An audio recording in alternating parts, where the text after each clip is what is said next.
Surrender, आत्मसमर्पण, सवाल ही नहीं पैदा होता।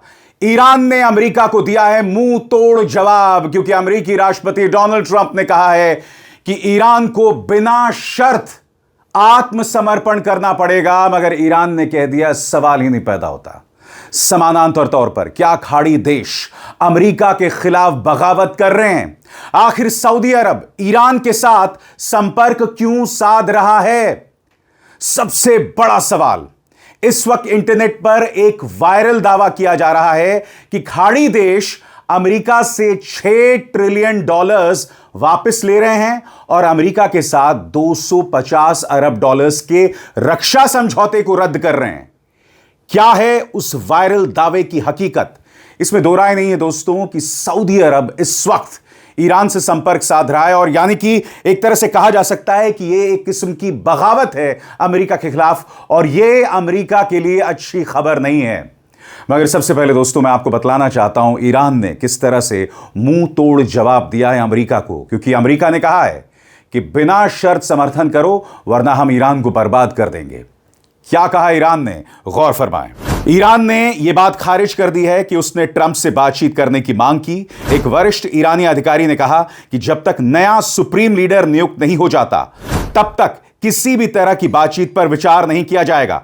उस अधिकारी ने यह भी कहा कि अमेरिका यह दावा कर रहा है कि ईरान की सैन्य ताकत लगभग खत्म हो चुकी है, लेकिन असल में तेहरान अपने जवाबी हमलों को और बढ़ा रहा है और ज्यादा ताकतवर हथियार इस्तेमाल कर रहा है।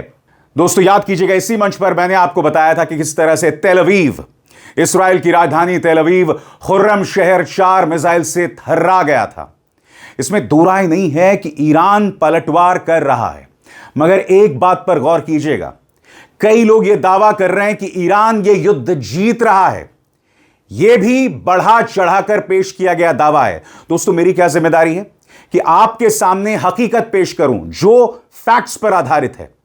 मैं कुछ लोगों की भावनाओं को उभार देने के लिए, क्योंकि होता क्या है, आप और हम जब एक कार्यक्रम को देखते हैं तो उसमें हमारी निजी भावनाएं भी होती हैं।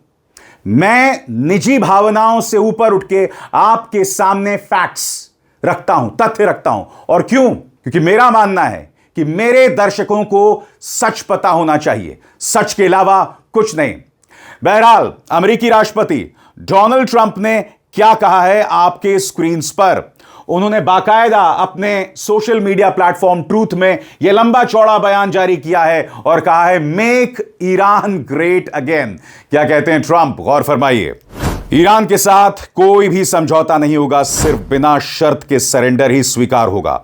उसके बाद जब एक बेहतरीन और सबको स्वीकार होने वाले नेता चुने जाएंगे तब हम और हमारे कई शानदार और बेहद बहादुर सहयोगी और साझेदार ईरान को तबाही के किनारे से वापस लाने के लिए पूरी मेहनत करेंगे। हम कोशिश करेंगे कि ईरान को आर्थिक रूप से पहले से भी बड़ा, बेहतर और ज्यादा मजबूत बनाया जाए।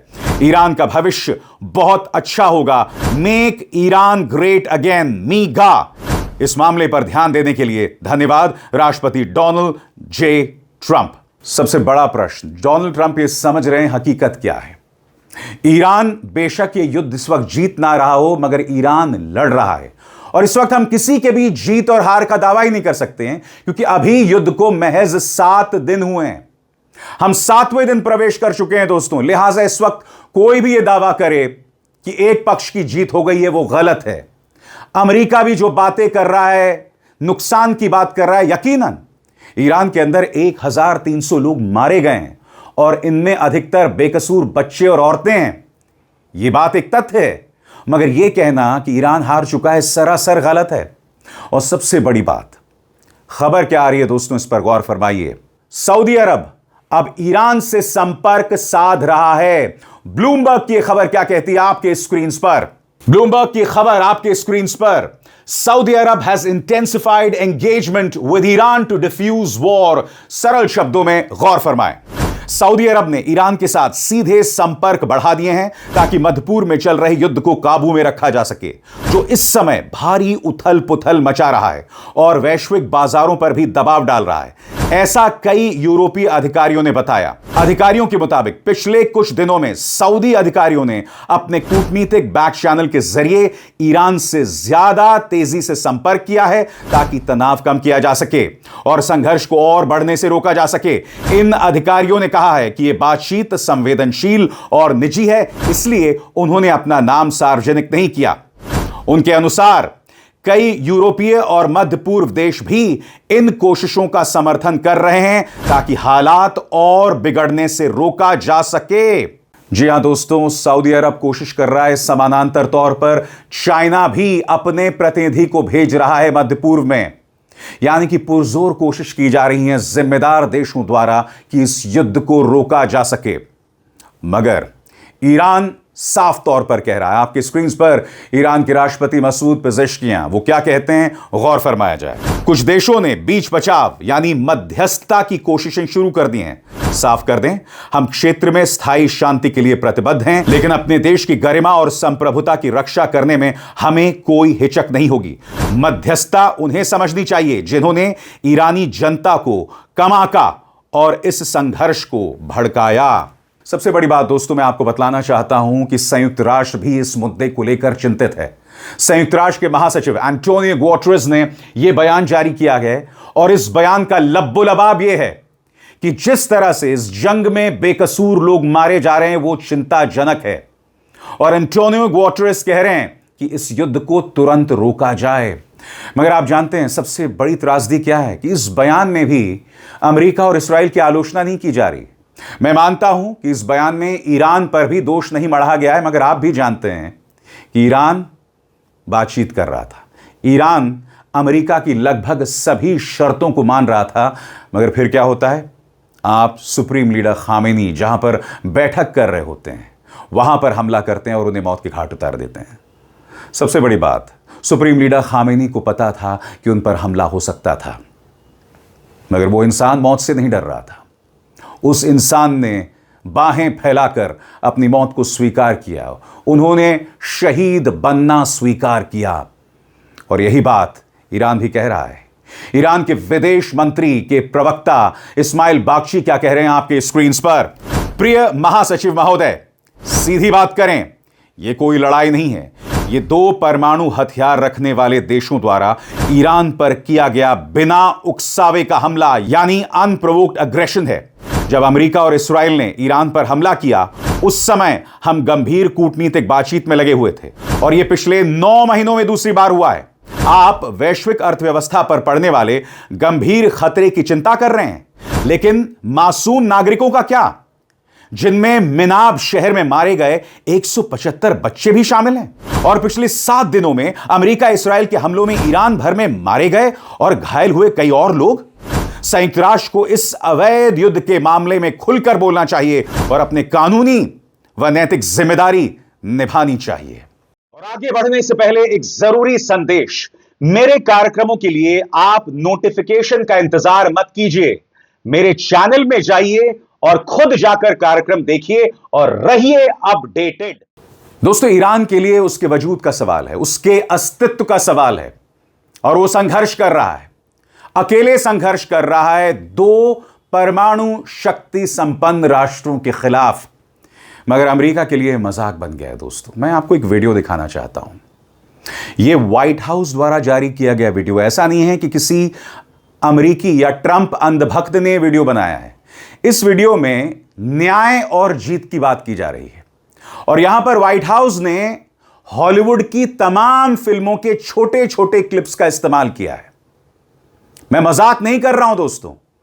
इस तरह से कम अक्ल, मंद बुद्धि और इमेच्योर यानी अपरिपक्व लोग जो हैं वो अमेरिका में बैठे हुए हैं, अमेरिका के हुक्मरान हैं। मैं कतई मजाक नहीं कर रहा हूं दोस्तों। देखिए ये क्लिप और अपना सिर पीटिए कि इस तरह के लोग या इस तरह का व्यक्ति आज अमेरिका का राष्ट्रपति है। देखा जाए। Wake up, Daddy's home.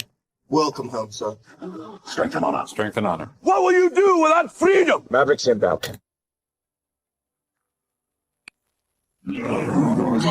You can't conceive of what I'm capable of. Finishing this fight. Yeah, I'm thinking on fact. I'm here to fight for truth and justice in the American way. I am the danger. Time to find out. Maximum effort. Pretty sure. Here it comes. More! Now end this! Flawless victory. और आप जानते हैं इसमें से एक clip का इस्तेमाल हुआ है और अभिनेता बेन स्टिलर ने कहा है कि आपको किसने अधिकार दिया है कि मेरी फिल्म का क्लिप इस्तेमाल करें। सबसे बड़ी बात दोस्तों, ये जो तमाम वायरल क्लिप्स हैं ना व्हाइट हाउस के, उसके नीचे आप अमेरिकियों की टिप्पणियां पढ़ें। अमेरिकी इनका मजाक बना रहे हैं, इस तरह के मीम्स बनाए जा रहे हैं दोस्तों, जिसमें आप डोनाल्ड ट्रंप को देख सकते हैं। और ये जो मीम है ये एआई जनरेटेड है, मैं बता दूं ये एआई जनरेटेड है। और इसमें आप देख सकते हैं ट्रंप की टोपी पर लिखा हुआ है इजराइल फर्स्ट और नीचे लिखा गया है I start wars to distract from the Epstein files. सरल शब्दों में, मैंने युद्ध शुरू किया ताकि लोगों का ध्यान भटकाया जा सके। और बात यहां नहीं रुकती, मैं आपको एक वीडियो दिखाना चाहता हूं। यहां पर ट्रंप बीच में बैठे हुए हैं और उनके तमाम सांसद उन्हें छू रहे हैं और यह कह रहे हैं कि जीसस हमारा साथ देंगे। एक सीधी सी बात, यसू यानी जीसस क्राइस्ट, उन्होंने अपनी जिंदगी कुर्बान कर दी न्याय के लिए। आपको क्या लगता है जो लोग एप्स्टीन फाइल्स के साथ जुड़े हुए हैं, जिन्होंने छोटी छोटी बच्चियों के साथ बलात्कार किया, जिन्होंने गजा में 70,000 बेकसूर औरतों और बच्चों को मार डाला, उनके साथ जीसस होंगे? ये देखिए किस तरह का मजाक चल रहा है व्हाइट हाउस के अंदर। देखा जाए। We are honored to come before your presence today, lifting up the arms of our president. We pray for your continued blessing and favor to rest upon him. We pray for wisdom from heaven to flood his heart, his mind, and Lord, you will guide him in these challenging times that we're facing today. I pray for your grace and your protection over him. Yes. I pray for your grace and protection over our troops and all of our men and women serving in our armed forces. Yes. And Father, we just pray you'll continue to give our president the strength that he needs to lead our great nation as we come back to one nation under God, yes, indivisible, with liberty and justice for all. We pray your heavenly blessing upon him in Jesus' name. Amen. जैसे मैंने कहा ना, आप इन तमाम posts के नीचे खुद अमेरिकियों के बयान पढ़िए। अमेरिकी जिस तरह से प्रहार कर रहे हैं ट्रंप की, मैं दावे के साथ कह सकता हूं अगर इस वक्त अमेरिका में दोबारा चुनाव हो जाए ना, इस व्यक्ति को 30% वोट भी नहीं मिलेंगे। और 30% वोट मान लिया जाए कि वो ट्रंप अंधभक्त हैं, और आप जानते हैं अंधभक्तों का कोई इलाज नहीं है, हम अपने देश में देख चुके हैं। सबसे बड़ी बात, यह खबर वायरल हो रही है आपके स्क्रीन्स पर, और इस खबर के मुताबिक खाड़ी देश अमेरिका से $6 ट्रिलियन जो हैं वो खींच रहे हैं, नंबर एक। नंबर दो, अमेरिका के साथ खाड़ी देश $200 अरब के रक्षा समझौते को रद्द कर रहे हैं। मैंने अभी अभी आपको बताया किस तरह से सऊदी अरब ने ईरान के साथ संपर्क स्थापित किया है, क्योंकि देखिए सऊदी अरब को भी ईरानी हमलों का खमियाजा भुगतना पड़ रहा है। अब खबर यह आ रही है कि $6 ट्रिलियन जो हैं खाड़ी देश वापस लेंगे। क्या यह हकीकत है? क्या है इस वायरल पोस्ट की हकीकत? अब आप मेरे एक एक शब्द पर गौर कीजिएगा। इसमें कुछ झूठ है, कुछ फसाना है, कुछ हकीकत है। यानी कि यह जो दावा किया जा रहा है वो पूरी तरह से सही नहीं है। हकीकत क्या है, जो हर बार मैं आपके सामने रखता हूं आपके स्क्रीन्स पर। खाड़ी देश अमेरिका में अपना $6 ट्रिलियन के निवेश वापस लेने पर विचार कर रहे हैं और $250 अरब की रक्षा डील रोक सकते हैं। किसी भरोसेमंद आधिकारिक या बड़े वित्तीय स्रोत से कंफर्म नहीं हुआ है। यह असल में एक सनसनीखेज बढ़ा चढ़ाकर पेश किया गया दावा लगता है, जो एक कहीं ज्यादा सीमित लेकिन असली खबर पर आधारित है। कुछ खाड़ी देश कुछ निवेशों और कॉन्ट्रैक्ट्स की समीक्षा जरूर कर रहे हैं, और इस बारे में तमाम जो भरोसेमंद रिपोर्टिंग है वो क्या कहती है आपके स्क्रीन्स पर। सबसे पहले फाइनेंशियल टाइम्स की रिपोर्ट के मुताबिक, जिसे दूसरे भरोसेमंद आउटलेट्स ने भी उठाया है, कहती है कि सऊदी अरब, यूएई, कुवैत और कतर अमेरिका और कुछ अन्य देशों के साथ अपने कुछ मौजूदा और भविष्य के निवेश वह कॉन्ट्रैक्ट्स की आंतरिक समीक्षा कर रहे हैं। वजह है ईरान युद्ध से बढ़ता बजट दबाव, तेल और शिपिंग आय में रुकावट और बढ़ता रक्षा खर्च। मगर आपको इसके पीछे की सोच समझनी पड़ेगी। इन खाड़ी देशों को क्या उम्मीद थी? इन खाड़ी देशों को यह उम्मीद थी कि अमेरिका उनकी रक्षा करेगा, मगर अमेरिका सिर्फ एक देश की रक्षा कर रहा है और वो है बेंजामिन नेतन्याहू का इस्राइल। और यही बात रूस के पूर्व प्रधानमंत्री मेदवेदेव भी कह रहे हैं। आपकी स्क्रीन पर रूस के पूर्व प्रधानमंत्री मेदवेदेव, और वो कह रहे हैं कि खाड़ी देशों ने तो अमेरिका में पूरा भरोसा जतलाया कि वो हमारी रक्षा करेंगे, मगर अमेरिका सिर्फ एक देश की रक्षा कर रहा है और वो है इस्राइल।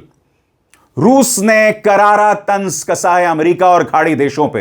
हकीकत यह है दोस्तों कि एक कहावत है, धोबी का कुत्ता ना घर का ना घाट का। आप खुद फैसला कीजिए यह कहावत किस पर लागू होती है। आगे वो जो वायरल दावा किया जा रहा है उसमें क्या हकीकत है, गौर फरमाएं। रिपोर्ट्स के मुताबिक यह एक एहतियाती आकलन है। इसमें यह भी देखा जा रहा है कि क्या कुछ कॉन्ट्रैक्ट्स में फोर्स मेज्योर क्लॉज लगाया जा सकता है, या कुछ वादों और डील्स को टाला जा सकता है या छोटा किया जा सकता है, लेकिन इसे किसी घोषित, समन्वित, बड़े पैमाने के निवेश निकासी फैसले के रूप में पेश नहीं किया जा सकता। खाड़ी देशों के सॉवरेन वेल्थ फंड्स और अमेरिका से जुड़े एसेट्स का कुल आकार कई ट्रिलियन डॉलर में जरूर है, लेकिन गंभीर रिपोर्टिंग में आमतौर पर यह कहा जाता है कि बहुत बड़े स्तर के एसेट्स रिस्क्स में हो सकते हैं। यह नहीं कि पूरा 6 ट्रिलियन डॉलर निकालने का पक्का फैसला हो गया है। मतलब कुछ असली रीअसेसमेंट जरूर चल रहे हैं, लेकिन वायरल पोस्ट जैसा कोई औपचारिक फैसला नहीं दिखता। मगर आपके जहन में सवाल होगा, यह वायरल पोस्ट, इसका ओरिजिन क्या है, सोर्स क्या है? तो इस वक्त क्या हो रहा है दोस्तों, हकीकत में कुछ लोग अपना तड़का डाल रहे हैं। इस तरह के फेसबुक पोस्ट वायरल हो रहे हैं।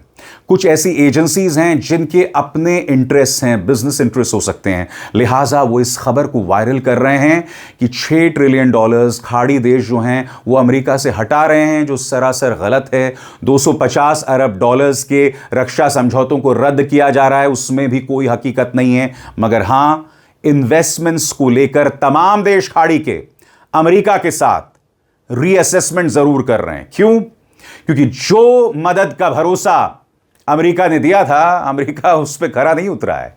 आगे गौर फरमाएं। अभी तक किसी जीसीसी सरकार, रॉयटर्स, ब्लूमबर्ग, एपी जैसे वायर सर्विसेज या किसी बड़े आधिकारिक दस्तावेज ने यह नहीं कहा कि गल्फ स्टेट्स ने मिलकर ठीक 6 ट्रिलियन डॉलर निकालने या सारी 250 अरब डॉलर की डिफेंस डील रोकने का फैसला कर लिया है। रॉयटर्स की हालिया रिपोर्टिंग गल्फ पर दबाव, वित्तीय तनाव, शिपिंग रिस्क और डिप्लोमैटिक चिंता दिखाती है, लेकिन ऐसे किसी मेगा डाइवर्समेंट फैसले की पुष्टि नहीं करता है। तो ऐसे में इस दावे में कितनी सच्चाई है और इसका कितना पोर्शन सच है, जो मैं आपको बतला चुका हूं, मगर एक बार फिर सरल शब्दों में आपके स्क्रीन पर। कुछ गल्फ स्टेट वाकई अमेरिका से जुड़े कुछ निवेशों और कॉन्ट्रैक्ट्स को रिव्यू कर रहे हैं, क्योंकि युद्ध ने उनकी अर्थव्यवस्था और बजट पर दबाव डाला है। यह भी सही है कि विश्लेषक इस संभावना पर बात कर रहे हैं कि अगर तनाव बढ़ता रहा तो गल्फ सॉवरेन फंड्स अपने अमेरिकी एसेट्स को राजनीतिक लेवरेज की तरह इस्तेमाल कर सकते हैं। आप इसका अर्थ जानते हैं, यानी कि गल्फ जानता है कि इस वक्त अमेरिका को उसकी जरूरत है। इसी मंच पर मैंने आपको बतलाया था कि किस तरह से अल उदैद बेस, अल रुवाइसी बेस, मन्नान एयर बेस पर ईरान लगातार हमला कर रहा है और कुछ एयर बेसेस को अंधा बनाया जा रहा है। जी हां, यानी कि अमेरिका में दबाव है खाड़ी देशों में, ऊपर से खाड़ी देश उनके साथ कई समझौतों पर पुनर्विचार कर रहे हैं। इन तमाम चीजों पर गौर कीजिए दोस्तों। जैसे मैंने कहा, अभी 7 दिन हुए, यह दावा नहीं किया जा सकता कि एक पक्ष जीत रहा है, मगर एक बात तय है कि नैतिक तौर पर अमेरिका और इस्राइल हार चुके हैं। वो ईरान के अंदर अगर बेकसूरों पर निशाना साधना बंद कर दें तो जो हकीकत सामने उभर कर आ रही है वो भी सामने नहीं उभर कर आने वाली है। सबसे बड़ी बात, इस्राइल के अंदर कितनी तबाही हुई, मीडिया उसे नहीं दिखा रहा है। CNN पर, वहां जो मौजूद हैं तमाम अमेरिकी चैनल्स हैं, उन पर भी पाबंदी है। और इसी मंच पर मैंने आपको एक क्लिप दिखाया था।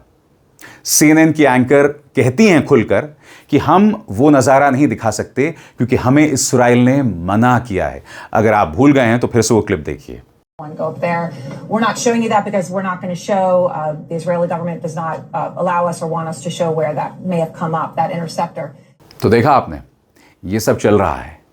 ऐसे में इस्राएल के अंदर क्या हो रहा है कोई नहीं जानता, मगर ईरान खुलकर दुनिया को बता रहा है कि हमारे देश में क्या नुकसान हो रहा है, किस तरह से हमारे बेकसूर मारे जा रहे हैं। और वो डर नहीं रहा है क्योंकि वो जानता है कि सच उसके साथ है और वो आगे बढ़ता रहेगा। और इस वक्त याद कीजिएगा, इस वक्त जो ईरान के साथ खड़ा है, मैं नहीं जानता हूं कि ईरान का क्या हश्र होगा। इस वक्त जो ईरान के साथ खड़ा है ना, सही मायने में इतिहास में उसे दिग्गज के तौर पर याद किया जाएगा। जी हां, स्पेन के प्रधानमंत्री पेड्रो सांचेज, जो एक प्रेरणा के तौर पर सामने उभर कर आए हैं और लोग कह रहे हैं कि नेता हो तो ऐसा। बाकी तो आप कई लोगों को जानते हैं जो ट्रंप और इस्राएल के सामने पूरी तरह से झुके हुए हैं। अभिसार शर्मा को दीजिए इजाजत। नमस्कार।